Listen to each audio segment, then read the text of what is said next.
వ్యక్తిగా ఉంటాడో మనకి కూడా సాతాను నుంచి కాపుదలుగా తన దూతల నుంచి ఉంచుతాడంట.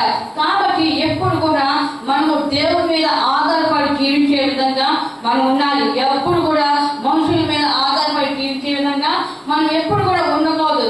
ఎప్పుడైతే మనుషుల వైపు చూస్తామో దేవుడి నుంచి మన నుంచి తొలగిపోయింది. మనం ఎప్పుడు కూడా మనుషుల మీద, మన బంధువుల మీద, మన స్నేహితుల మీద ఆధారపడే విధంగా మనము ఉండకూడదు. రాజుల వైపు చూడవద్దు, అధికారుల వైపు చూడవద్దు, దేవుడి వైపు చూసే విధంగా మనం ఉంటే దేవుడు మనకి తోడుగా ఉంటాడంట. దేవుడు మనకి తోడుగా ఉన్నప్పుడు మనకి ఏ మేలు కొదువై ఉండదు. కాబట్టి ఎప్పుడు కూడా మన